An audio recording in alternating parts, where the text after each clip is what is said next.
ইসরায়েলের সঙ্গে ইরানের চলমান সংঘাতের প্রেক্ষাপটে তেহরানের প্রতি পূর্ণ সমর্থন জানিয়েছে পাকিস্তান। দেশটি ইসরায়েলের বিরুদ্ধে ঐক্যবদ্ধ হতে মুসলিম দেশগুলোর প্রতি আহ্বান জানিয়েছে। এদিকে ভারতের সঙ্গে ইসরায়েলের বাণিজ্যিক ও কূটনৈতিক সম্পর্কের বিষয়টি সবাই জানে। গাজা প্রশ্নে ইসরায়েলকে শুধু সমর্থনই দেয়নি ভারত, দুহাত বাড়িয়ে সহযোগিতাও করেছে। এমনকি এমন খবরও প্রকাশিত হয়েছে সরাসরি গাজা যুদ্ধেও অংশ নিয়েছে তারা।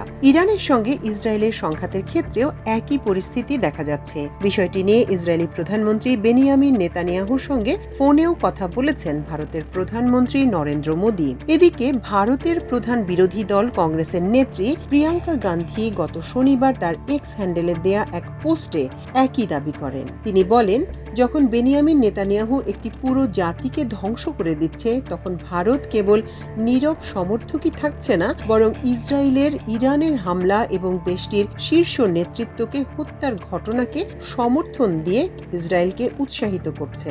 ইসরায়েলের সঙ্গে ভারতের বাণিজ্য সম্পর্ক নতুন কিছু নয়। দেশটির প্রধানমন্ত্রী বেনিয়ামিন নেতানিয়াহু কয়েক বছর আগে ভারত সফরে গেলে তাকে ব্যাপক সংবর্ধনা দেয়া হয়। অন্যদিকে পাকিস্তানের সঙ্গে ইরানের সম্পর্ক কখনোই খুব একটা ভালো ছিল না। প্রতিবেশী দুই দেশের মধ্যে নানা ইস্যু নিয়ে টানাপোড়েন চলছেই। তবে এবার ইরানে ইসরায়েলি হামলা হওয়ার পর সেসব বিষয় নিয়ে আর মাথা ঘামায়নি ইসলামাবাদ, বরং তারা খোলাখুলি জানিয়েছে এই সংকটের সময় তেহরানের পাশে আছে তারা।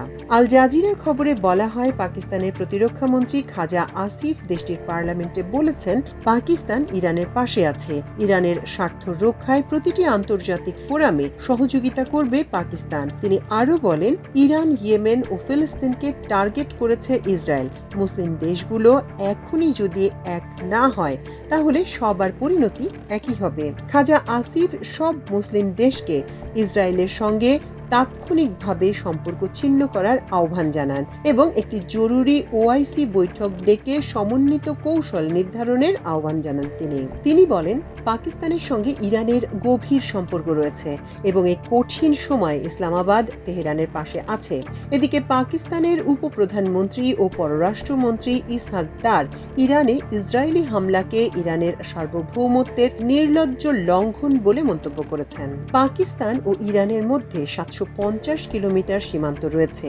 এর আগে শুক্রবার ইরানের পারমাণবিক ও সামরিক স্থাপনা লক্ষ্য করে ইসরায়েলের হামলায় দেশটির সশস্ত্র বাহিনীর প্রধান ও রেভলিউশনারি গার্ড প্রধান সহ বেশ কয়েকজন সামরিক কমান্ডার ও পরমাণু বিজ্ঞানীর মৃত্যুর খবর নিশ্চিত করেছে ইরান। এএফপি ও টাইমস অফ ইসরায়েলের প্রতিবেদন থেকে জানা গেছে, ইসরায়েলের বিমান হামলায় ইরানের 12 জন শীর্ষ পরমাণু বিজ্ঞানী নিহত হয়েছে।